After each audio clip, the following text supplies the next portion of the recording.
My name is Shankarappa Halimale. I am working as assistant professor in commerce. My college is Government First Grade College, Rabukebunatti. ನನ್ನ ಹೆಸರು ಶಂಕರಪ್ಪ ಹಳಿಂಗಳಿ ಅಂತೇಳಿ. ನಾನು ವಾಣಿಜ್ಯಶಾಸ್ತ್ರದ ಸಹಾಯಕ ಪ್ರಾಧ್ಯಾಪಕನಾಗಿ ಸರ್ಕಾರಿ ಪ್ರಥಮ ದರ್ಜೆ ಕಾಲೇಜು ರಬುಕೆಬನಹಟ್ಟಿಯಲ್ಲಿ ಕೆಲಸ ಕಾರ್ಯವನ್ನು ನಿರ್ವಹಿಸ್ತಾ ಇದ್ದೇನೆ. And my college government first grade college Rabkavi Banahatti comes under Rani Chennamma university Belagavi. ನನ್ನ ಮಹಾವಿದ್ಯಾಲಯ ಸರ್ಕಾರಿ ಪ್ರಥಮ ದರ್ಜೆ ಕಾಲೇಜು ರಬುಕೆಬನಹಟ್ಟಿ ರಾಣಿ ಚೆನ್ನಮ್ಮ ವಿಶ್ವವಿದ್ಯಾಲಯ ಬೆಳಗಾವಿ ಅಡಿಯಲ್ಲಿ ಬರುತ್ತದೆ.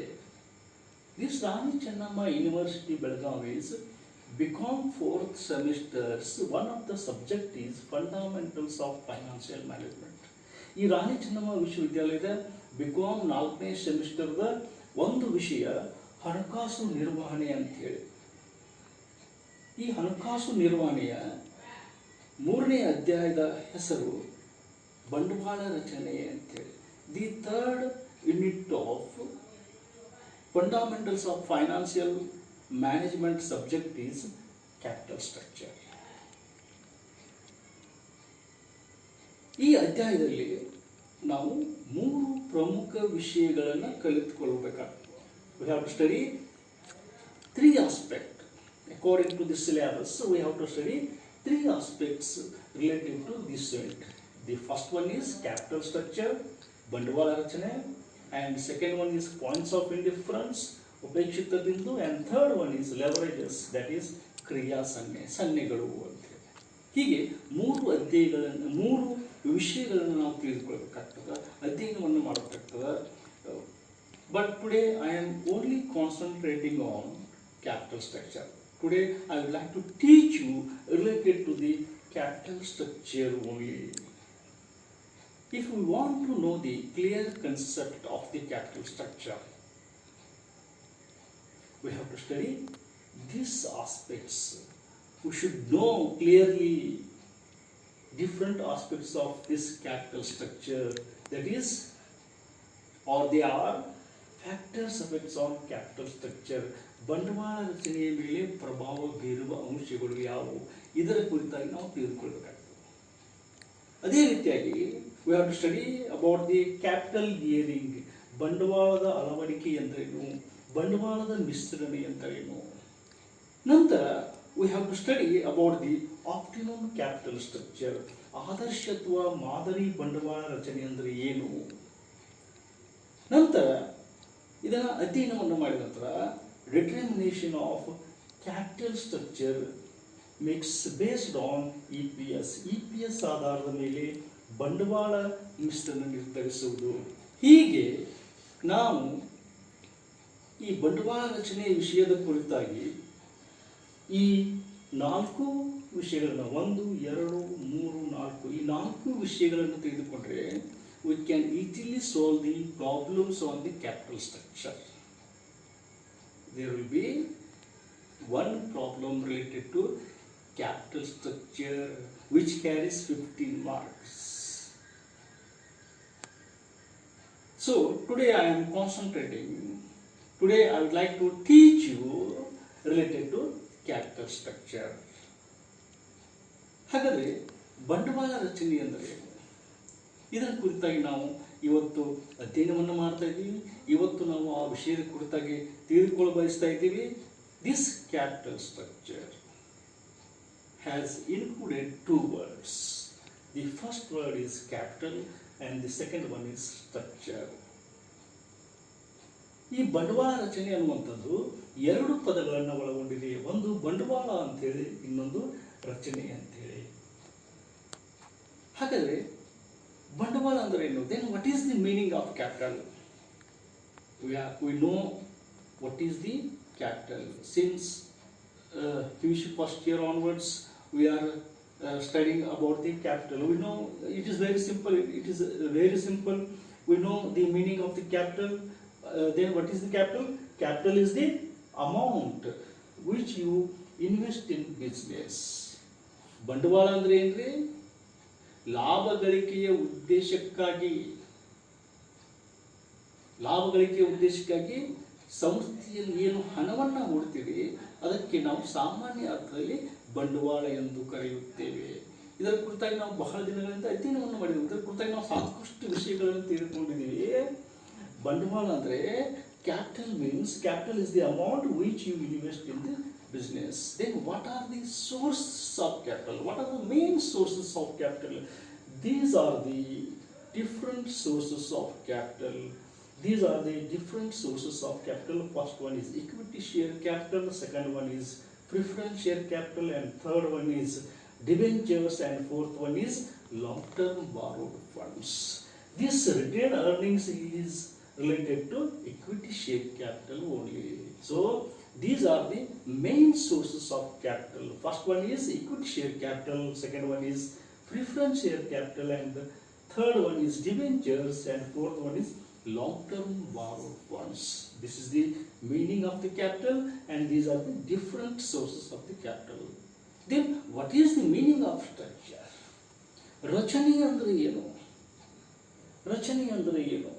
ರಚನೆ ಅನ್ನೋದರ ಕುರಿತಾಗಿ ತಿಳಿದುಕೊಳ್ಳೋದು ಅತ್ಯಂತ ಮಹತ್ವದಾಗಿದೆ. What he says about the structure, he says the way that the parts of something are put together. The way that the parts of something are put together. ವಿವಿಧ ಭಾಗಗಳನ್ನು ಸಂಯೋಜನೆಗೆ ಒಳಪಡಿಸುವುದು. Here, these are the different sources of capital. These different parts, these different sources of capital are the different parts of the capital structure. So the parts of something are put together is called as capital structure. ಬಂಡವಾಳದ ಮೂಲಗಳು ಯಾವ್ರಿ? ಇವೆಲ್ಲವುಗಳು. These are the different sources of capital. ಇವುಗಳನ್ನು, ಈ ವಿವಿಧ ಭಾಗಗಳನ್ನು ಸರಿಯಾಗಿ ಜೋಡಿಸುವುದೇ ರಚನೆಯಾಗಿದೆ. ಹಾಗಾದರೆ capital structure ಅಂದ್ರೆ ಏನು? What is the meaning of capital structure? According to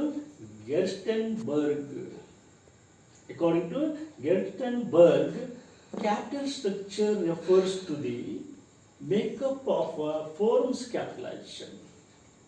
That is, the type of securities to be issued and relative proportion of each type of securities in the capitalization. The type of securities to be issued and relative proportion of each type of securities in the capitalization is called as capital structure. ಹಾಗಾದರೆ capital structure ಅಂದ್ರೆ ಏನು? ಬಂಡವಾಳದ ರಚನೆ ಅಂದ್ರೆ ಏನು? ಬಿಡುಗಡೆ ಮಾಡಿದ ವಿವಿಧ ಪ್ರಕಾರದ ಬಂಡವಾಳ ಪತ್ರಗಳು ಮತ್ತು ವಿವಿಧ ಪ್ರಮಾಣಗಳ ದೀರ್ಘಾವಧಿ ಸಾಲಗಳ ಮೊತ್ತದಿಂದ ಕೂಡಿ ರಚಿತವಾದ ಬಂಡವಾಳೀಕರಣವೇ ಬಂಡವಾಳದ ರಚನೆಯಾಗಿದೆ. C, this is the capital structure of a company. For example, this is the example of a capital structure. Company has collected its required capital of 10 lakh rupees with the help of these different sources. This is called as capital structure. Company ಎಷ್ಟು ಬಂಡವಾಳ ಬೇಕಾಗಿದ್ದಾರೆ? 10 ಲಕ್ಷ ರೂಪಾಯಿ ಬಂಡವಾಳ ಬೇಕಾಗಿದೆ. ಎಷ್ಟು ಬಂಡವಾಳವನ್ನು ಸಂಗ್ರಹಿಸಿದರೆ? 10 ಲಕ್ಷ ರೂಪಾಯಿ ಬಂಡವಾಳವನ್ನು ಸಂಗ್ರಹಿಸಿದೆ. ಯಾವೆಲ್ಲ ಮೂಲಗಳಿಂದ ಎಷ್ಟೆಷ್ಟು ಪ್ರಮಾಣದಲ್ಲಿ ಸಂಗ್ರಹಿಸಿದೆ? ಇದು ಬಂಡವಾಳದ ರಚನೆಯಾಗಿದೆ. In this example, company has collected 2 lakh in the form of equity share capital, 2 lakh in the form of 8% preference share capital, 5 lakh in the form of debentures, 1 lakh in the form of retained profits and reserves. This is the capital structure of a company. For example, I have mentioned this. And what are the features or sources of capital? Sorry, what are the features of main sources of capital? ಬಂಡವಾಳದ ಮೂಲಗಳು ಯಾವುವು ಎಂಬುದನ್ನು ನಾವು ತಿಳ್ಕೊಂಡಿವಿ. We studied about what are the different sources of capital. What are the different sources of capital? These are the different sources of capital. Equity share capital, 8% preference share capital, debentures, retained profits, R the different sources of capital. ಹಾಗಾದರೆ ಬಂಡವಾಳ ರಚನೆ ಅಂದರೆ ಕಂಪನಿಯು ತನಗೆ ಬೇಕಾದಂಥ ಒಟ್ಟು ಬಂಡವಾಳವನ್ನು ಯಾವೆಲ್ಲ ವಿವಿಧ ಮೂಲಗಳಿಂದ ಎಷ್ಟೆಷ್ಟು ಪ್ರಮಾಣದಲ್ಲಿ ಸಂಗ್ರಹಿಸಿದೆ ಅನ್ನುವಂಥದ್ದೇ ಏನ್ರಿ ಕ್ಯಾಪಿಟಲ್ ಸ್ಟ್ರಕ್ಚರ್, ಬಂಡವಾಳ ರಚನೆ ಅಂತೇಳಿ. ಈ ಬಂಡವಾಳವನ್ನು ಸಂಗ್ರಹಿಸುವುದಕ್ಕೆ ಸಂಬಂಧಪಟ್ಟಂತೆ ನಾವು ಪ್ರಮುಖವಾಗಿ ಈ ಮೂಲಗಳನ್ನು ನಾವು ನೋಡ್ತೀವಿ, ಈ ಹಣಕಾಸಿನ ಮೂಲಗಳನ್ನು ನಾವು ನೋಡ್ತೀವಿ. ಹಾಗಾದರೆ ಇವುಗಳ ಲಕ್ಷ್ಯಗಳೇನು? What are the characteristics or what are the features of these capital sources? First one is equity share or ordinary shares ಅಥವಾ ಸಾಮಾನ್ಯ ಷೇರುಗಳು. ಇಕ್ವಿಟಿ ಶೇರ್ಸ್ ಅಂದ್ರೂ ಒಂದೇ, ಆರ್ಡಿನರಿ ಶೇರ್ಸ್ ಅಂದ್ರೂ ಒಂದೇ, ಅಥವಾ ಸಾಮಾನ್ಯ ಷೇರುಗಳು ಅಂದ್ರೂ ಒಂದೇ. ಇದರ ಲಕ್ಷಣ, ಈ ಪ್ರಕಾರದ ಷೇರುಗಳ ಲಕ್ಷಣ ಏನು? What are the characteristics of these equity shares? These kind of shareholders, these kind of equity shares, these kind of ordinary shares have more voting rate comparing to preferential shareholders and debenture holders. Second one is, these kind of equity shareholders receive dividend after the preferential shareholders. ಇವರಿಗೆ ನೀವು ಯಾವಾಗ ಲಾಭಾಂಶವನ್ನು ನೀವು ವಿತರಣೆ ಮಾಡಬೇಕು ಅಂದರೆ, ಪ್ರಾಶಸ್ತ್ಯದ ಷೇರುದಾರರಿಗೆ, preference ಶೇರ್ಸ್ದಾರರಿಗೆ ಲಾಭಾಂಶವನ್ನು ವಿತರಣೆ ಮಾಡಿದ ನಂತರ ಇವರಿಗೆ ನೀವು ಲಾಭಾಂಶವನ್ನು ವಿತರಣೆ ಮಾಡಬೇಕು. Next character is rate of dividend is not fixed. ಈ ಸಾಮಾನ್ಯ ಷೇರುಗಳ ಮೇಲೆ ಏನು ನೀವು ಲಾಭಾಂಶವನ್ನು ಕೊಡ್ತೀರಿ, ಇವುಗಳ ಮೇಲೆ ನೀಡುವಂತಹ ಲಾಭಾಂಶ ನಿರ್ದಿಷ್ಟವಾಗಿರುವುದಿಲ್ಲ. It depends upon the companies profit. If the companies are more profit, these kind of share holders get the more profit, and if the company earns less profit, these kind of shareholders earns the less profit.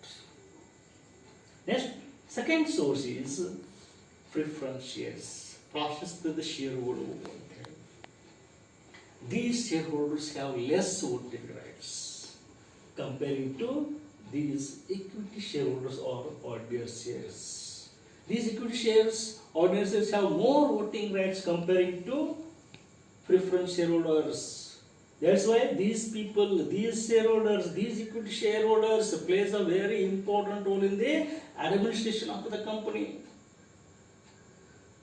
Because of that reason, they are called as the owners of the company.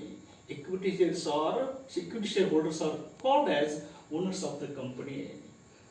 These different shareholders, comparing to equity shareholders, have less voting right. But if the company earns the profit, they issue dividend first comparing to equity shareholders. After distributing the profit to the preferential shareholders, you have to distribute it to the equity shareholders.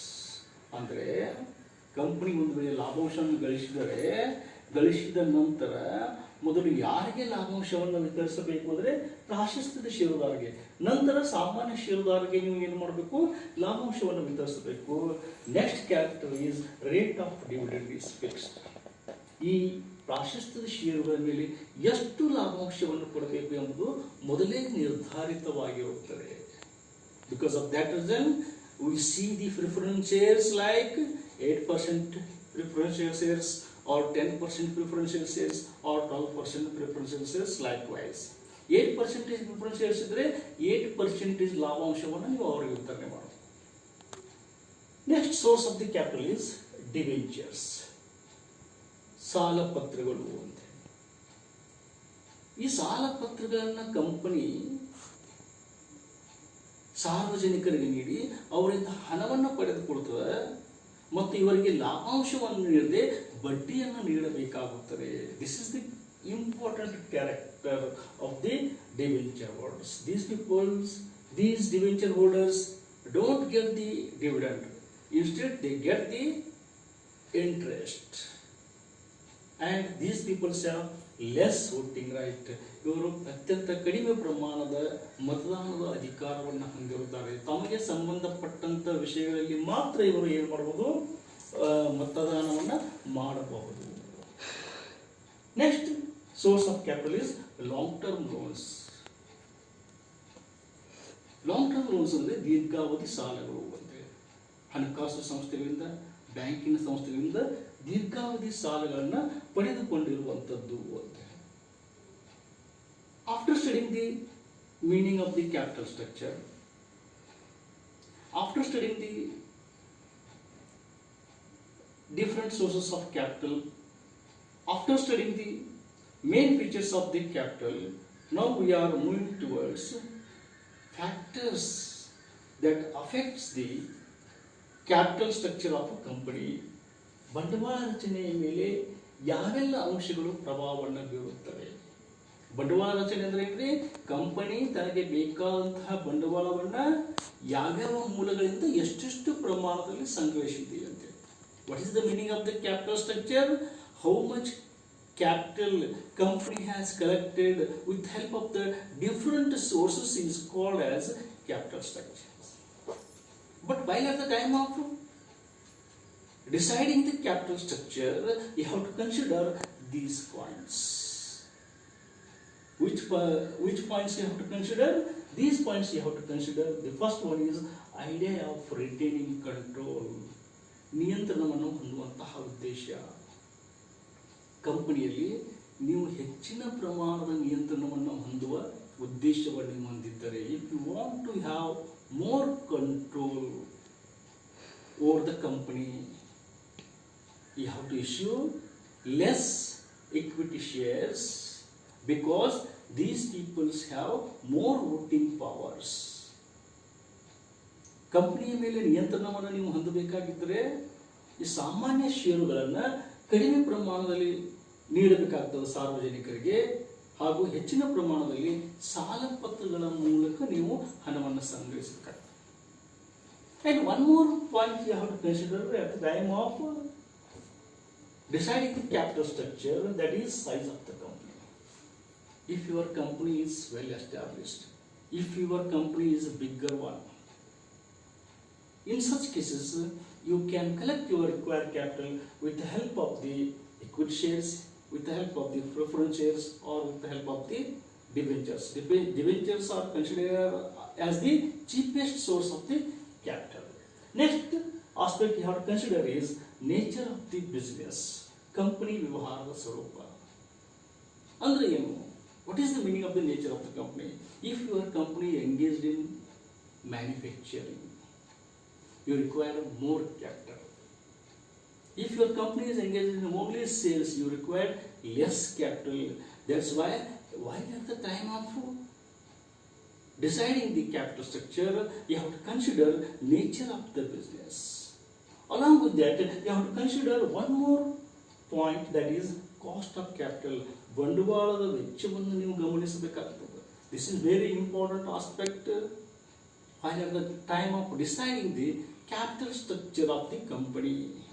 Your cost of the capital should be very less.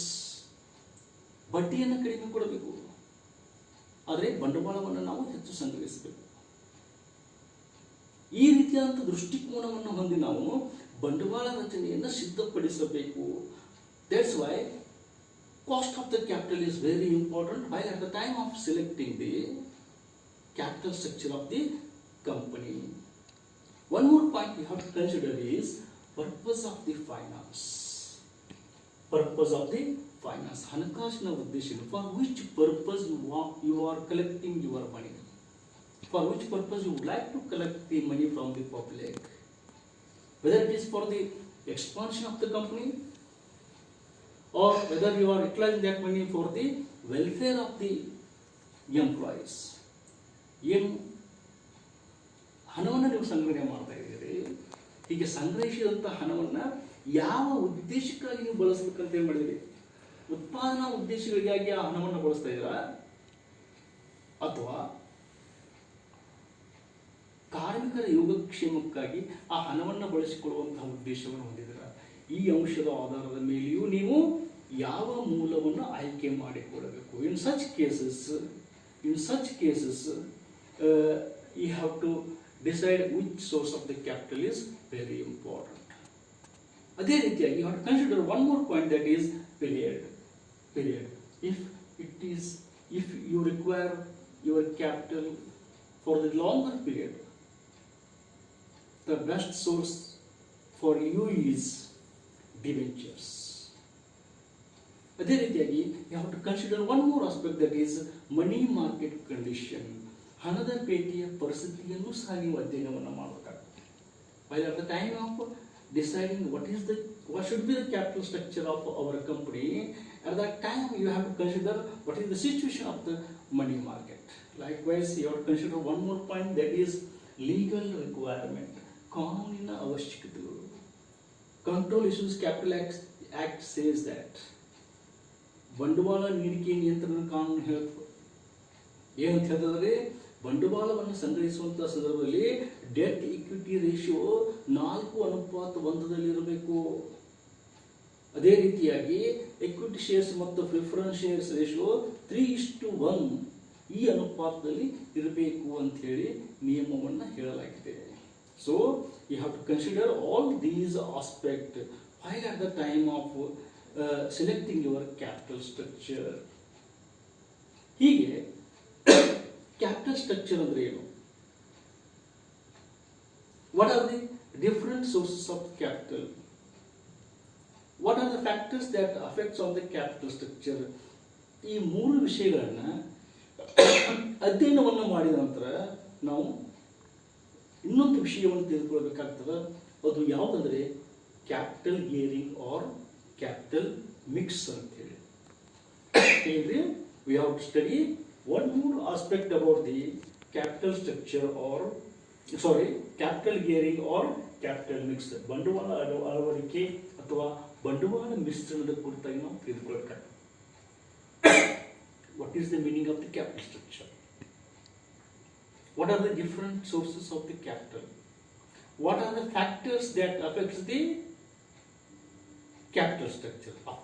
After discussing all these three aspects, we should know what is the capital gearing or what is the capital mix. ಬಂಡವಾಳ ಅಳವಡಿಕೆ ಅಂದ್ರೆ ಏನು? ಬಂಡವಾಳ ಮಿಶ್ರಣ ಅಂದರೆ ಏನು? ಬಂಡವಾಳ ಅಳವಡಿಕೆ ಅಂದ್ರೆ capital gearing refers to the relationship between equity share capital to debentures, long-term funds and preference share capital. ಬಂಡವಾಳದ ಅಳವಡಿಕೆ ಎಂದರೆ ಸಾಮಾನ್ಯ ಷೇರು ಬಂಡವಾಳವು ಸಾಲ ರೂಪದ ಬಂಡವಾಳ ಮತ್ತು ಪ್ರಾಶಸ್ತ್ಯದ ಷೇರು ಬಂಡವಾಳದೊಂದಿಗೆ ಹೊಂದಿರುವ ಪ್ರಮಾಣ ಅಥವಾ ಸಂಬಂಧವಾಗಿದೆ.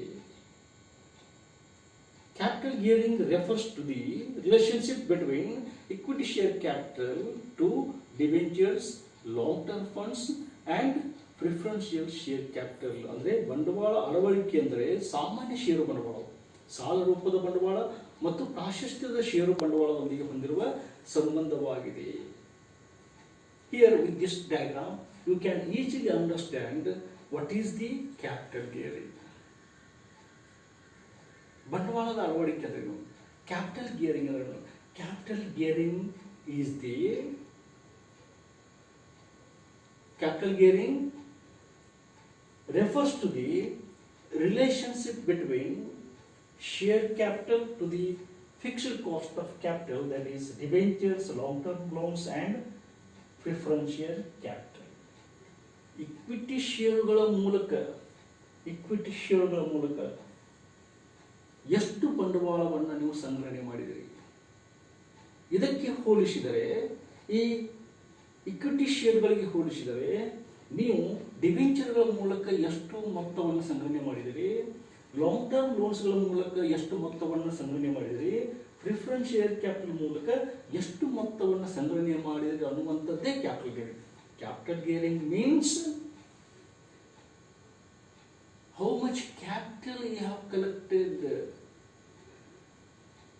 from the debentures, from the long-term loans, from the preference share capital, comparing to the equity share capital.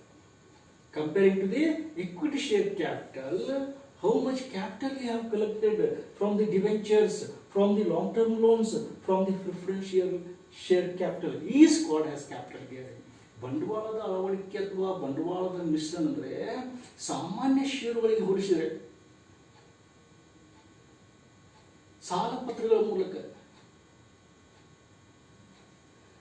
ದೀರ್ಘಾವಧಿ ಸಾಲಗಳ ಮೂಲಕ, ಪ್ರಾಶಸ್ತ್ಯದ ಷೇರುಗಳ ಮೂಲಕ ಎಷ್ಟು ಮೊತ್ತವನ್ನು ನೀವು ಸಂಗ್ರಹಿಸಿದ್ದೀರಿ ಅನ್ನುವಂಥದ್ದೇ ಬಂಡವಾಳದ ಅಳವಡಿಕೆ ಅಂತ.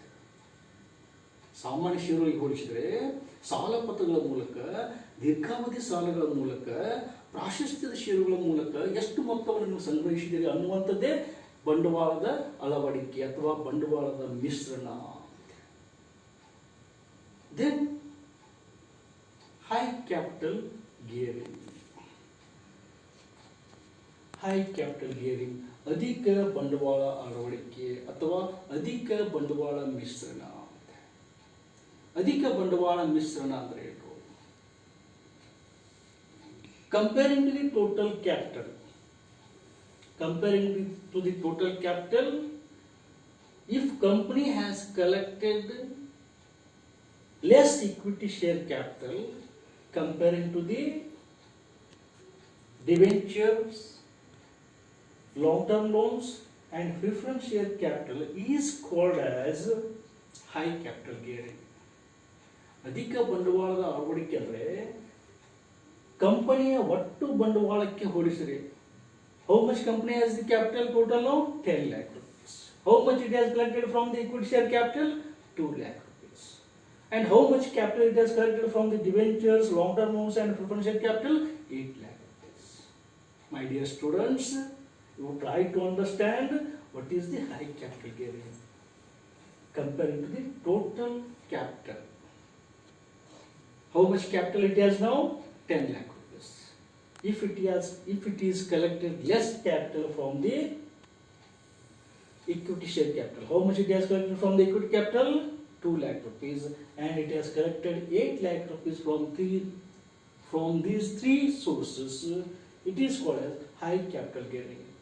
ಒಟ್ಟು ಬಂಡವಾಳಕ್ಕೆ ಹೋಲಿಸಿದರೆ ಸಾಮಾನ್ಯ ಷೇರುಗಳ ಮೂಲಕ ಕಡಿಮೆ ಮೊತ್ತವನ್ನು ಹಾಗೂ ಸಾಲಪತ್ರಗಳು, ದೀರ್ಘಾವಧಿ ಸಾಲಗಳು ಹಾಗೂ ಪ್ರಾಶಸ್ತ್ಯದ ಷೇರುಗಳ ಮೂಲಕ ಅಧಿಕ ಹಣವನ್ನು ಸಂಗ್ರಹಿಸಿದರೆ ಅದಕ್ಕೆ ಅಧಿಕ ಬಂಡವಾಳ ಅಳವಡಿಕೆ ಎಂದು ಕರೆಯುತ್ತಾರೆ. ಅದಕ್ಕೆ ಅಧಿಕ ಬಂಡವಾಳ ಅಳವಡಿಕೆ ಎಂದು ಕರೆಯುತ್ತಾರೆ. Next one is low capital ಗಿಯರಿಂಗ್, ಕಡಿಮೆ ಬಂಡವಾಳ ಅಳವಡಿಕೆ ಅಥವಾ ಕಡಿಮೆ ಬಂಡವಾಳ ಮಿಶ್ರಣ. Then what is the meaning of the low capital gearing? Comparing to the total capital, if the company collects more capital from the equity share capital and if it collects less capital from the debentures, long-term loans and preferential share capital is called as low capital gearing. ಸಂಸ್ಥೆಯ ಒಟ್ಟು ಬಂಡವಾಳಕ್ಕೆ ಹೋಲಿಸಿದರೆ ಸಂಸ್ಥೆಯ ಒಟ್ಟು ಬಂಡವಾಳ ಎಷ್ಟರಲ್ಲಿ? 10 ಲಕ್ಷ ರೂಪಾಯಿ. ಈ ಸಂದರ್ಭದಲ್ಲಿ ಇಕ್ವಿಟಿ ಷೇರುಗಳ ಮೂಲಕ 8 ಲಕ್ಷ ರೂಪಾಯಿಗಳನ್ನು ಸಂಗ್ರಹಿಸಿ, ಸಾಮಾನ್ಯ ಷೇರುಗಳ ಮೂಲಕ 8 ರೂಪಾಯಿಗಳನ್ನು ಸಂಗ್ರಹಿಸಿ, ಇತರೆ ಮೂಲಗಳಿಂದ ಅಂದರೆ ಡಿವೆಂಚರ್ಸ್, ಲಾಂಗ್ ಟರ್ಮ್ ಲೋನ್ಸ್ ಮತ್ತು ಪ್ರಾಶಸ್ತ್ಯದ ಷೇರುಗಳಿಂದ 2 ಲಕ್ಷ ರೂಪಾಯಿಯನ್ನು ಏನು ಸಂಗ್ರಹಿಸಲಾಗಿದೆ, ಇದಕ್ಕೆ ಕಡಿಮೆ ಬಂಡವಾಳದ ಅಳವಡಿಕೆ ಎಂದು ಕರೆಯುತ್ತಾರೆ. If company collects more capital with the help of the equity shares and if it collects less capital with the help of the debentures, long-term loans and preferred shares is called as low capital gearing. After studying the meaning of the capital structure, after studying the different sources of the capital, after studying the factors that affects the capital structure, after studying the capital gearing, after studying the high capital gearing and low capital gearing, now we are moving towards one more concept of this capital structure, that is optimum capital structure. ಬಂಡವಾಳ ರಚನೆ ಅಂದ್ರೆ ಏನು? ಬಂಡವಾಳದ ಮೂಲಗಳು ಯಾವುವು? ಬಂಡವಾಳ ರಚನೆಯ ಮೇಲೆ ಪ್ರಭಾವ ಬೀರುವಂತಹ ಅಂಶಗಳು ಯಾವುವು? ಬಂಡವಾಳದ ಅಳವಡಿಕೆ ಎಂದರೇನು? ಕಡಿಮೆ ಬಂಡವಾಳದ ಅಳವಡಿಕೆ ಎಂದರೇನು? ಅಧಿಕ ಬಂಡವಾಳದ ಅಳವಡಿಕೆ ಎಂದರೇನು? ಇವುಗಳನ್ನು ಅಧ್ಯಯನವನ್ನು ಮಾಡಿದ ನಂತರ ನಾವು ಇನ್ನೊಂದು ವಿಷಯವನ್ನು ಈ ಹಣಕಾಸು ರಚನೆಗೆ ತಿಳಿದುಕೊಳ್ಬೇಕಾಗ್ತದೆ. ಅದು ಯಾವುದಂದ್ರೆ ಆದರ್ಶ ಅಥವಾ ಮಾದರಿ ಬಂಡವಾಳ ರಚನೆ.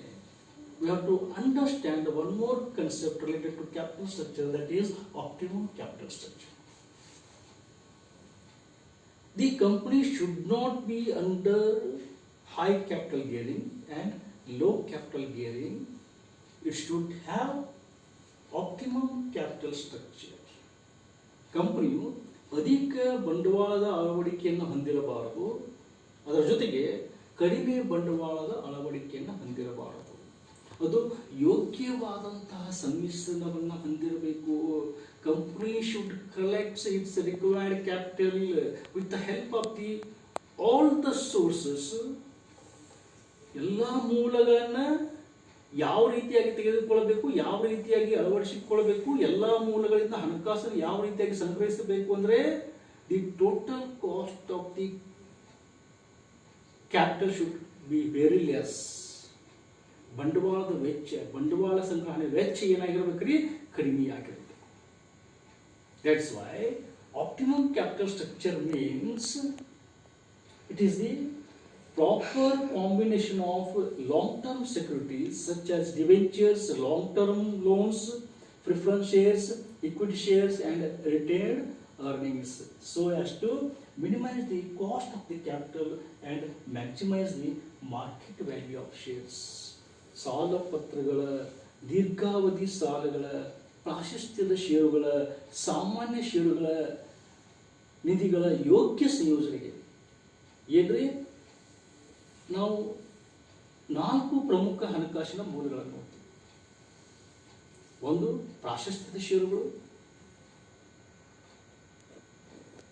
ಇನ್ನೊಂದು ಸಾಮಾನ್ಯ ಷೇರುಗಳು, ಮತ್ತೊಂದು ಸಾಲ ಪತ್ರಗಳು ಹಾಗೂ ದೀರ್ಘಾವಧಿ ಹಣಕಾಸು ಮೂಲಗಳು. ಇವೆಲ್ಲವುಗಳ ಸೂಕ್ತ ಮಿಶ್ರಣದಿಂದ ನಾವು ನಮ್ಮ ಸಂಸ್ಥೆಯ ಬಂಡವಾಳವನ್ನು ನಿರ್ಧರಿಸಬೇಕು. ಯಾವ ರೀತಿಯಾಗಿ ನಮ್ಮ ಸಂಸ್ಥೆಯ ಬಂಡವಾಳ ರಚನೆ ಇರಬೇಕು ಅಂದರೆ the cost of the capital should be very less. ಅದಕ್ಕೆ ಏನಂತ ಹೇಳ್ತಾರೆ, ಆಪ್ಟಿಮಮ್ ಕ್ಯಾಪಿಟಲ್ ಸ್ಟ್ರಕ್ಚರ್ ಎಂದು ಕರೆಯುತ್ತಾರೆ. ಸಾಲ ಪತ್ರಗಳ, ದೀರ್ಘಾವಧಿ ಸಾಲಗಳ, ಪ್ರಾಶಸ್ತ್ಯದ ಷೇರುಗಳ, ಸಾಮಾನ್ಯ ಷೇರುಗಳ ಯೋಗ್ಯ ಸಂಯೋಜನೆ, ಯೋಗ್ಯ ಮಿಶ್ರಣಕ್ಕೆ ಮಾದರಿ ಬಂಡವಾಳ ರಚನೆ ಎಂದು ಕರೆಯುತ್ತಾರೆ. ಇದರಿಂದ ಬಂಡವಾಳದ ವೆಚ್ಚ ಕಡಿಮೆಯಾಗಬೇಕು, ಷೇರು ವಿನಿಮಯ ಪೇಟೆಯಲ್ಲಿ ಷೇರುಗಳ ಮೌಲ್ಯ ಹೆಚ್ಚಾಗಬೇಕು. ಅದೇ ರೀತಿಯಾಗಿ determination of capital mix based on earning per share. ನಾವು ಹಣಕಾಸು ರಚನೆ ಎಂದರೇನು, what is the meaning of the capital structure ಅಧ್ಯಯನವನ್ನು ಮಾಡಿ ಅದರ ಅರ್ಥವನ್ನು ತಿಳಿದುಕೊಂಡಿವಿ. Next, factors that affects the capital structure. ಯಾವೆಲ್ಲ ಅಂಶಗಳು ಹಣಕಾಸು ರಚನೆಯ ಮೇಲೆ ಪ್ರಭಾವವನ್ನು ಬೀರುತ್ತವೆ ಎಂಬುದನ್ನು ಅಧ್ಯಯನವನ್ನು ಮಾಡಿದರು. ಅದನ್ನು ತಿಳಿದುಕೊಂಡ ನಂತರ ಬಂಡವಾಳದ ಅಳವಡಿಕೆಯ ಕುರಿತಾಗಿ ಅಧ್ಯಯನವನ್ನು ಮಾಡಿದೆವು. What is the meaning of the capital ಗಿಯರಿಂಗ್. Next we have studied about the optimum capital structure. ಮಾದರಿ ಅಥವಾ ಯೋಗ್ಯ ಬಂಡವಾಳ ರಚನೆ ಅಂದ್ರೇನು, ಹೀಗೆ 4 ವಿಷಯಗಳನ್ನು ನಾವು ಚರ್ಚೆ ಮಾಡಿದ್ವಿ. ಹಣಕಾಸು ರಚನೆ ಅಂದ್ರೆ ಏನ್ರಿ, what is the meaning of the capital structure. ಕಂಪನಿಯು ತನಗೆ ಬೇಕಾದಂತಹ ಒಟ್ಟು ಹಣಕಾಸನ್ನ ಯಾವೆಲ್ಲ ಮೂಲಗಳಿಂದ ಸಂಗ್ರಹಿಸಿದೆ ಅನ್ನುವಂಥದ್ದು ಹಣಕಾಸು ರಚನೆ ಅಂತ ಹೇಳಿ. How much capital it has collected from the different sources is called as financial structure. ಹಾಗಾದರೆ ಬಂಡವಾಳದ ಅಧಿಕ ಬಂಡವಾಳದ ಅಳವಡಿಕೆ ಎಂದರೇನು, what is the meaning of high capital ಗಿಯರಿಂಗ್ and what is the meaning of low capital ಗಿಯರಿಂಗ್. ಇವುಗಳನ್ನು ಸಹ ನಾವು ಅಧ್ಯಯನವನ್ನು ಮಾಡಿದ್ವಿ. ಹೈ ಕ್ಯಾಪಿಟಲ್ ಗಿಯರಿಂಗ್ ಅಂದ್ರೆ ಏನ್ರಿ, if company collects its required capital less with the help of the equity share capital and more from the fixed cost of capital, that is debentures, long-term loans and preference share capital, is called as high capital gearing. ಕಂಪನಿಯು ತನಗೆ ಬೇಕಾದಂಥ ಒಟ್ಟು ಬಂಡವಾಳದಲ್ಲಿ ಸಾಮಾನ್ಯ ಷೇರುಗಳಿಂದ ಹೆಚ್ಚಿನ ಪ್ರಮಾಣದಲ್ಲಿ ಹಣವನ್ನು ಮತ್ತು ಡಿಬೆಂಚರ್ಸ್, ಲಾಂಗ್ ಟರ್ಮ್ ಲೋನ್ಸ್ ಮತ್ತು ಪ್ರಿಫರೆನ್ಸ್ ಷೇರುಗಳಿಂದ ಕಡಿಮೆ ಪ್ರಮಾಣದ ಹಣವನ್ನು ಸಂಗ್ರಹಿಸಿದರೆ ಅದಕ್ಕೆ ಅಧಿಕ ಬಂಡವಾಳ ಅಳವಡಿಕೆ ಎಂದು ಕರೆಯುತ್ತಾರೆ. ಅದೇ ರೀತಿಯಾಗಿ ಕಡಿಮೆ ಬಂಡವಾಳ ಅಳವಡಿಕೆ, ಲೋ ಕ್ಯಾಪಿಟಲ್ ಗೇರಿಂಗ್ ಅಂದರೆ if the company collects more from the equity share capital and less from the debentures, long term loans and preference share capital is called as low capital gearing. ಕಂಪನಿಯು ತನಗೆ ಬೇಕಾದಂಥ ಒಟ್ಟು ಬಂಡವಾಳದಲ್ಲಿ ಸಾಮಾನ್ಯ ಷೇರುಗಳಿಂದ ಕಡಿಮೆ ಹಣವನ್ನು ಮತ್ತು ದೀರ್ಘಾವಧಿ ಸಾಲಗಳು, ಸಾಲ ಪತ್ರಗಳು ಮತ್ತು ಪ್ರಿಫರೆನ್ಸ್ ಷೇರುಗಳಿಂದ ಕಡಿಮೆ ಹಣವನ್ನು ಸಂಗ್ರಹಿಸಿದರೆ ಅದಕ್ಕೆ ಕಡಿಮೆ ಬಂಡವಾಳ ಅಳವಡಿಕೆ ಎಂದು ಕರೆಯುತ್ತಾರೆ. Here we can see the example. ಬಂಡವಾಳ ರಚನೆ, high capital gearing, low capital gearing, ಇವುಗಳನ್ನು ಅಧ್ಯಯನ ಮಾಡಿದ್ರೆ ಆಪ್ಟಿಮಮ್ ಕ್ಯಾಪಿಟಲ್ ಸ್ಟ್ರಕ್ಚರ್ ಕುರಿತಾಗಿ ನಾವು ಅಧ್ಯಯನವನ್ನು ಮಾಡಿದ್ವಿ. ಆಪ್ಟಿಮಮ್ ಕ್ಯಾಪಿಟಲ್ ಸ್ಟ್ರಕ್ಚರ್ ಅಂದ್ರೆ ಏನ್ರಿ? It is the right mixture of the different sources of the capital. Right mixture ಅಂದ್ರೆ ಏನ್ರಿ? ಸರಿಯಾದ ಮಿಶ್ರಣ, ಯೋಗ್ಯವಾದಂಥ ಮಿಶ್ರಣ. ಏನು? ವಿವಿಧ ಹಣಕಾಸಿನ ಮೂಲಗಳಿದ್ದಾವೆ, ಯಾವ್ಯಾವುದನ್ನ ಎಷ್ಟೆಷ್ಟು ಪ್ರಮಾಣದಲ್ಲಿ ಸಂಗ್ರಹಿಸಬೇಕು, ಯಾವ ರೀತಿಯಾಗಿ ಸಂಗ್ರಹಿಸಬೇಕ್ರಿ?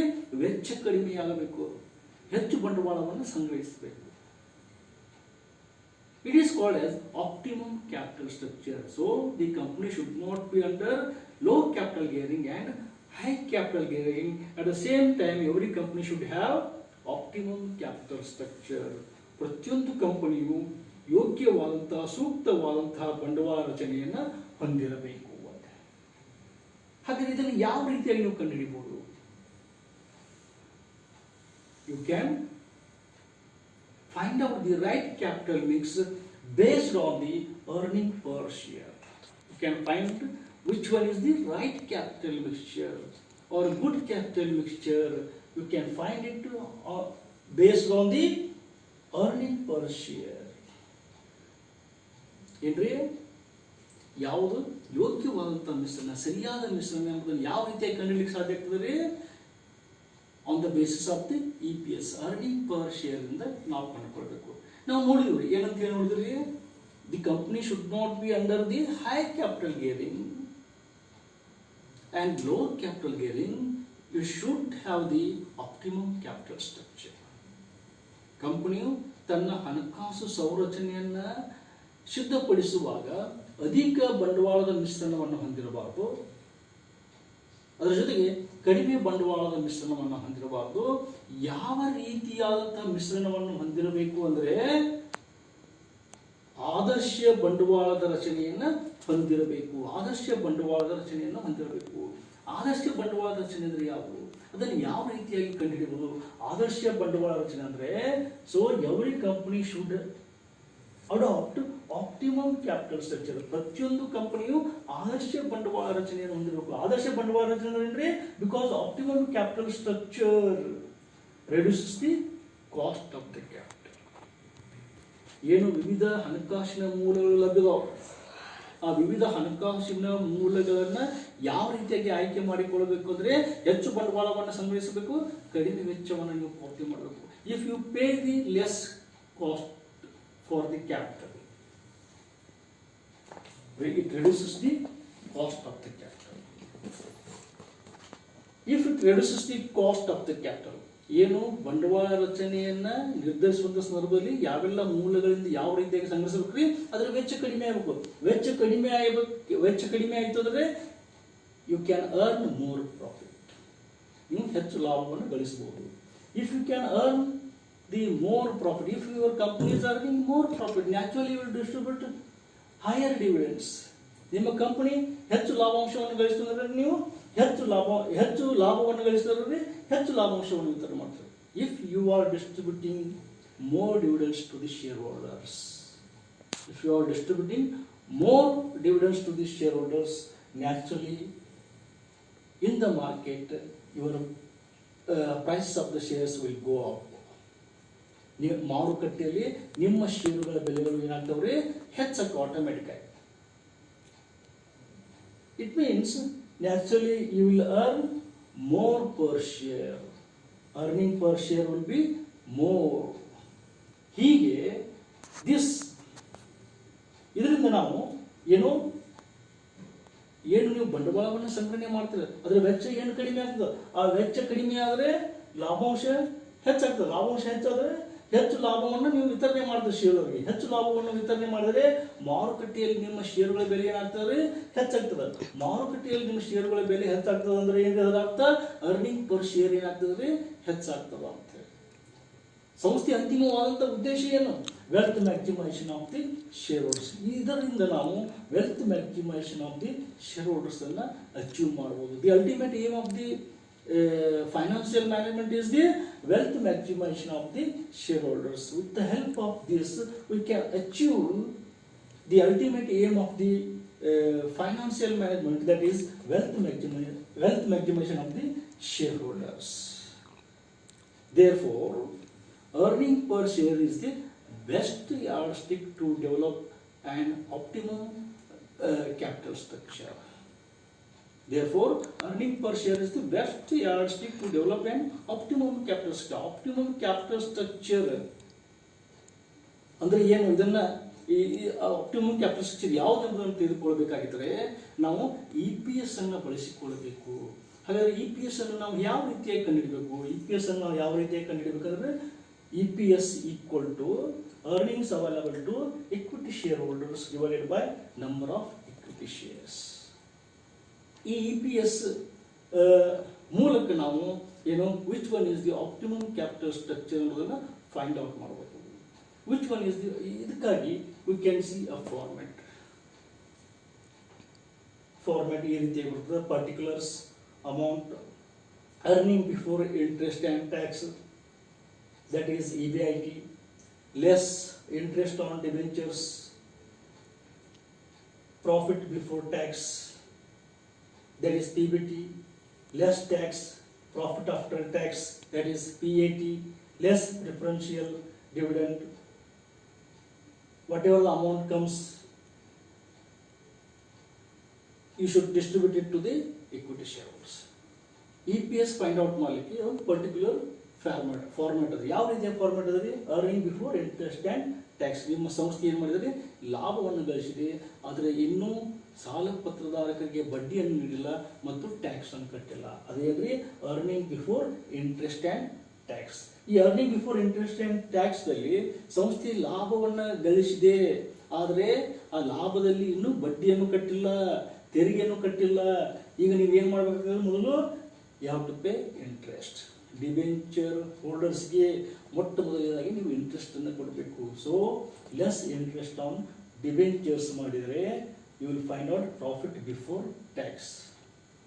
Profit before tax. ಈ ಪ್ರಾಫಿಟ್ ಬಿಫೋರ್ ಟ್ಯಾಕ್ಸಲ್ಲಿ ಟ್ಯಾಕ್ಸನ್ನು ಲೆಸ್ ಮಾಡಬೇಕು. You have to deduct tax. Next you will get profit after tax. After it will be called as PAT. Next you have to deduct preferential dividend. Whatever the amount remains, you have to distribute it to the equity shareholders. Equity shareholdersಗೆ ನೀವು ಯಾವಾಗ ಲಾಭಾಂಶವನ್ನು ವಿತರಿಸಬೇಕು ಅಂದರೆ ಮೊದಲಿಗೆ ಸಾಲ ಪತ್ರಧಾರಕರ ಮೇಲೆ ಬಡ್ಡಿಯನ್ನು ಕೊಡಬೇಕು. ಬಡ್ಡಿಯನ್ನು ನೀಡಿದ ನಂತರ ಏನು ಮಾಡ್ಬೇಕ್ರಿ, ತೆರಿಗೆಯನ್ನು ನೀಡಬೇಕು. ತೆರಿಗೆಯನ್ನು ಕಟ್ಟಿದ ನಂತರ ನೀವೇನು ಮಾಡ್ಬೇಕ್ರಿ, ಪ್ರಿಫರೆನ್ಷಿಯಲ್ ಡಿವಿಡೆಂಡನ್ನು ಪ್ರಿಫರೆನ್ಷಿಯಲ್ ಶೇರ್ ಹೋಲ್ಡರ್ಸ್ ಡಿವಿಡೆಂಡನ್ನು ಕೊಡಬೇಕು. ನಂತರ ಏನು ಲಾಭಾಂಶ ಉಳಿತದ ಅದನ್ನು ಇಕ್ವಿಟಿ ಶೇರ್ ಹೋಲ್ಡರ್ಸ್ಗೆ ನೀವು ಏನು ಮಾಡ್ಬೇಕ್ರಿ, ಡಿಸ್ಟ್ರಿಬ್ಯೂಟ್ ಮಾಡಬೇಕು. ಇಲ್ಲಿ ನೀವು ನನ್ನ ಒಂದು ಪ್ರಶ್ನೆ ಕೇಳ್ಬೋದು. You may ask one question at this stage. ಯಾವ ಪ್ರಶ್ನೆ ರೀ? ಯಾವ ಪ್ರಶ್ನೆ ಅಂದರೆ ಇಂಟ್ರೆಸ್ಟ್ ಆನ್ ಡಿಬೆಂಚರ್ಸ್ ಇಲ್ಲೇ ಯಾಕೆ ರಿಡ್ಯೂಸ್ ಮಾಡಬೇಕು, ಡಿಡಕ್ಟ್ ಮಾಡಬೇಕು? Because company will get tax benefit. There is a law related to tax that after paying the interest, you will get tax concession. Company ಲಾಭಾಂಶವನ್ನು ಗಳಿಸ್ತದೆ. ಕಂಪ್ನಿ ಲಾಭಾಂಶ ಗಳಿಸಿದ ಮೇಲೆ ಏನು ನೀವು ಸಾಲ ಪತ್ರಧಾರಕರಿಗೆ ಬಡ್ಡಿಯನ್ನು ನೀಡಿದರೆ ಅದರ ಮೇಲೆ ತೆರಿಗೆಯನ್ನು ನೀಡುತ್ತದೆ, ಅದರ ಮೇಲೆ ತೆರಿಗೆಯನ್ನು ನೀಡಲಾಗ್ತದೆ. ತೆರಿಗೆಯ ಪ್ರಯೋಜನವನ್ನು ಪಡೆದುಕೊಳ್ಳುವ ಸಲುವಾಗಿ ಏನು ಮಾಡಲಾಗ್ತದೆ, first less interest on debentures ಮಾಡಬೇಕು, ಆಫ್ಟರ್ ದ್ಯಾಟ್ ಲೆಸ್ ಟ್ಯಾಕ್ಸ್ ಮಾಡಬೇಕು, ಆಫ್ಟರ್ ದ್ಯಾಟ್ ಪ್ರಿಫರೆನ್ಷಿಯಲ್ಸ್ ಲಾಭಾಂಶವನ್ನು ಕೊಡಬೇಕು, ನಂತರ ಮಾತ್ರ ಏನು ಮೊತ್ತ ಉಳಿತದೆ ಅದನ್ನು ನೀವು ಶೇರ್ ಹೋಲ್ಡರ್ಸ್ಗೆ ಹಂಚಬೇಕಾಗ್ತದೆ. Amount available to equity share holders, then it will be divided by number of equity shares. ಇದರ ಕುರಿತಾಗಿ ನಾವು ಇನ್ನಷ್ಟು ಕೆಲವು ವಿಷಯವನ್ನು ನೋಡಬೇಕಾದ್ರೆ basic patterns of capital structure. If we want to collect our required capital, what are the different sources of capital? We have studied regarding that. We know equity share is the one source, preference shares is the one source, debentures is the one more source. These are the main sources of the capital. But if you want to collect your required capital, if you want to make the structure of your capital, the pattern should be like this. ನಿಮ್ಮ ಸಂಸ್ಥೆಗೆ ಬೇಕಾದಂಥ ಬಂಡವಾಳವನ್ನು ನೀವು ಸಂಗ್ರಹಿಸಬೇಕಾಗಿದ್ರೆ ಯಾವ ರೀತಿಯಾಗಿ ಸಂಗ್ರಹಿಸಬಹುದು ಅಂದರೆ only with the help of the equity shares. ಶೇರ್ಸ್ಗಳ ಮುಖಾಂತರ ಮಾತ್ರವೇ ನೀವು ಏನು ಮಾಡ್ಬೋದ್ರಿ, ಇಕ್ವಿಟಿ ಶೇರ್ಸ್ಗಳ ಮುಖಾಂತರವೇ ಮಾತ್ರ ನೀವು ಏನು ಮಾಡ್ಬೋದ್ರಿ, ನಿಮ್ಮ ಸಂಸ್ಥೆಗೆ ಬೇಕಾದಂಥ ಹಣವನ್ನು ಸಂಗ್ರಹಿಸಬಹುದು. ಅದೇ ರೀತಿಯಾಗಿ ಇಕ್ವಿಟಿ ಶೇರ್ಸ್ ಮತ್ತು ಪ್ರಿಫರೆನ್ಸ್ ಶೇರ್ಸ್ಗಳ ಮೂಲಕನೂ ನೀವು ಹಣವನ್ನು ಸಂಗ್ರಹಿಸಬಹುದು. You can collect your required capital with the help of the equity shares and preference shares. Not only that, you can collect your required capital with the help of the equity shares and debentures. Not only that, you can collect your required capital with the help of the equity shares, preference shares and debentures. Like we see 4 patterns. In every pattern we see equity share, equity share, equity share, equity share. So equity shares are compulsory. ಇಲ್ಲಿ ನೀವು ನನ್ನ ಒಂದು ಪ್ರಶ್ನೆ ಕೇಳಬಹುದು. You may ask one question, that whether we can collect our required capital only with the help of the preference shares and debentures. No, you cannot collect your required capital only with help of the preference shares and debentures. Preference shares and debentures, equity shares are the compulsory. There should be the source of the equity share capital. After knowing the patterns of the capital structure, let us discuss about the problem. This is the problem. 2019 question paper problem. Here is a problem. ABC Company Limited has equity share capital of rupees 10 lakh, shares of rupees 100 each. It wishes to raise further 6 lakh rupees for its expansion purpose. It has the following options: all common stock, that means equity shares, or 3 lakh rupees in the common stock and 3 lakh rupees in the form of debentures, or all debt at 10% per annum, or 2 lakh rupees in common stock and rupees 4 lakh in preference shares. The company's existing earning before interest and tax, that is EBIT, is 3 lakh rupees. The corporate tax is 50%. Determine EPS in each plan. This is the problem. ಏನು ಕೊಟ್ಟಿದ್ದಾನೆ ಈ ಪ್ರಾಬ್ಲಮ್ನಲ್ಲಿ? What he has given in the problem? What is the name of the company? The name of the company is ABC. The name of the company is ABC. The present position of its capital is 10 lakh rupees. 10 lakh rupees means 10,000 shares, and per share price is 100 rupees. The present position of ABC Company Limited is 10 lakh rupees shares. 10 lakh rupees equity shares. ಪ್ರಸ್ತುತ ABC company limited ಎಷ್ಟು ಬಂಡವಾಳವನ್ನು ಹೊಂದಿದೆ? 10 ಲಕ್ಷ ರೂಪಾಯಿ ಬಂಡವಾಳವನ್ನು ಹೊಂದಿದೆ. 10,000 ಷೇರುಗಳು ಗುಂಡ್ಲೆ ಪ್ರತಿ ಶೇರ್ಗೆ 100 ರೂಪಾಯಿಯಂತೆ ಪ್ರಸ್ತುತ ಅದರ ಹಣಕಾಸಿನ ರಚನೆಯಾಗಿದೆ. ನಾವು it wants to expand.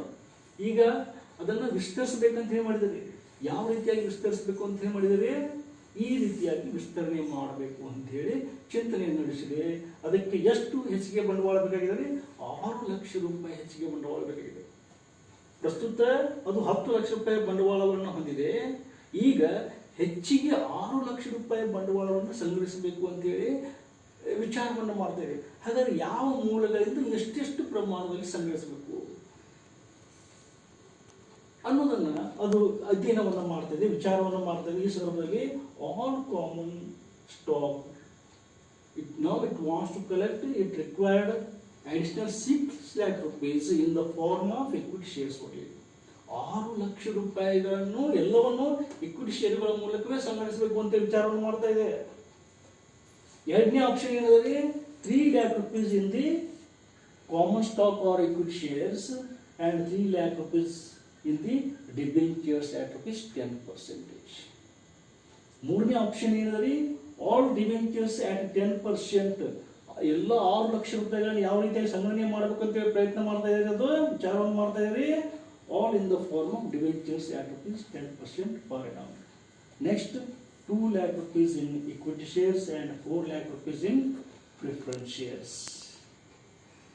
Preference shares capital with rate of dividend at 10%.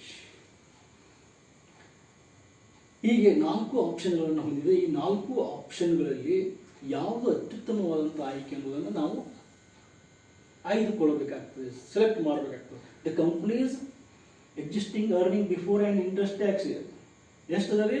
3 lakh rupees. The corporate tax ಎಷ್ಟದೆ? 50%. Determine EPS in each plan. Next ಇಲ್ಲಿ ಪ್ರಾಬ್ಲಮ್ ನೋಡ್ರಿ, particulars present position.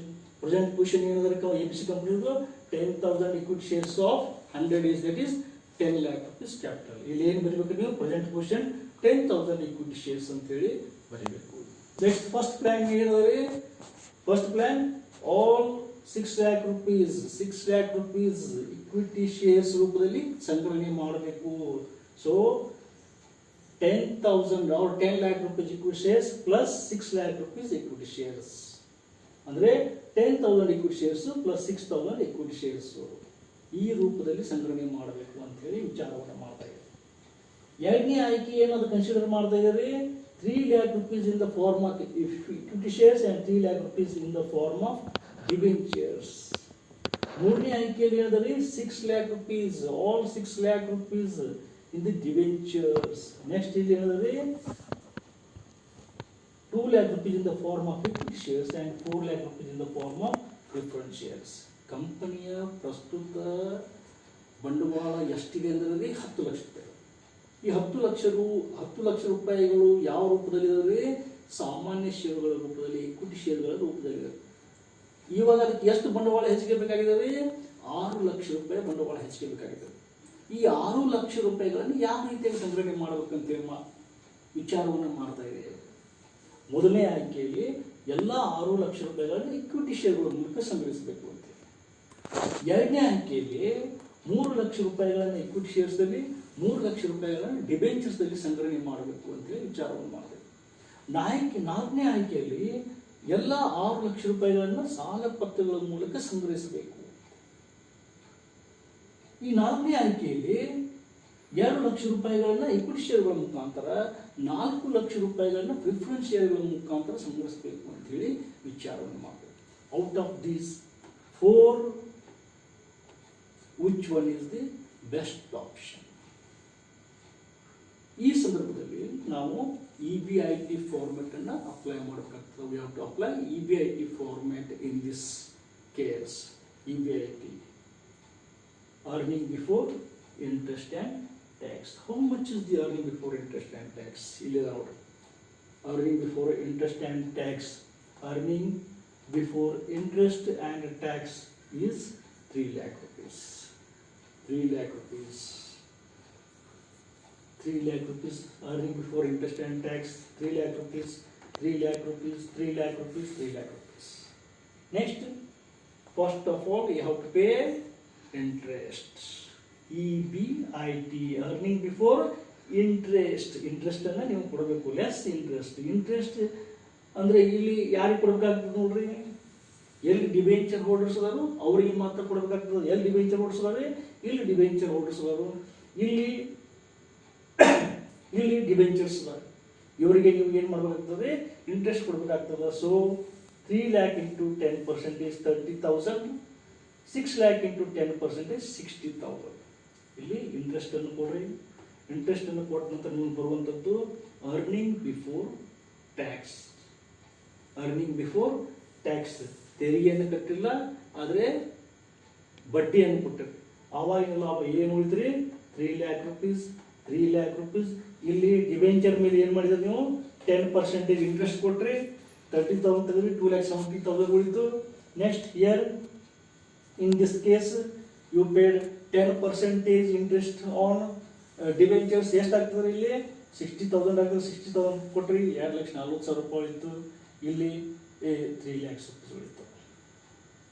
Next you have to pay tax. Tax ಕೊಡಬೇಕು, less tax 50%. 50% tax ಎಲ್ಲಿದ್ದಾರೆ, 50% tax ಎಲ್ಲಿದ್ದಾರೆ, 50% tax. The corporate tax is 50%. See 50% tax means 3 lakh 50 ಎಷ್ಟಾಗ್ತದೆ, 3 lakh 50% 1,50,000. 3 lakh 50 ಎಷ್ಟಾಗ್ತದೆ, 1,50,000. 2,70,000 50% ಎಷ್ಟಾಗ್ತದೆ, 1,50,000. 2,40,000 ಎಷ್ಟಾಗ್ತದೆ, 50% 1,20,000. Next 3 lakh 50% ಎಷ್ಟಾಗ್ತದೆ, 1,50,000.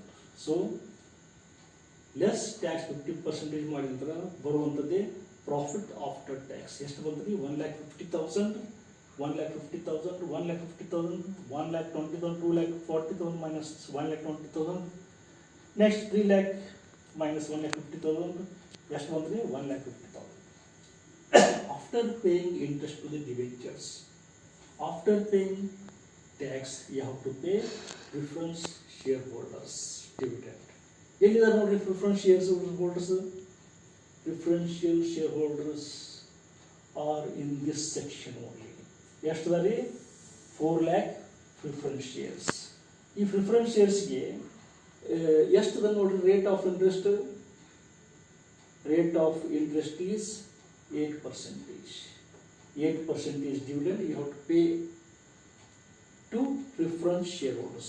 Preference shareholders 8% 4 lakh.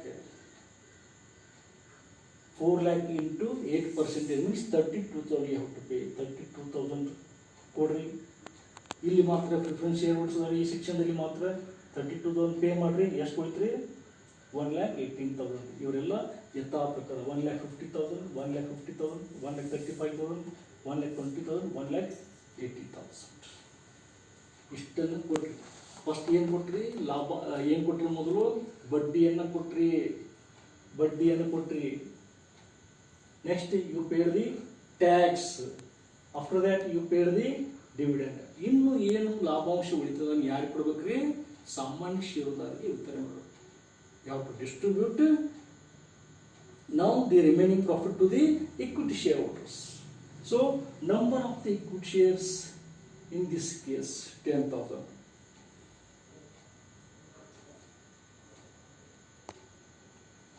10,000 equity shares. 10,000 equity shares. ಇಲ್ಲಿ ಎಷ್ಟು ಅದ ನೋಡ್ರಿ, 10,000 plus 6,000, so 16,000 equity shareholders.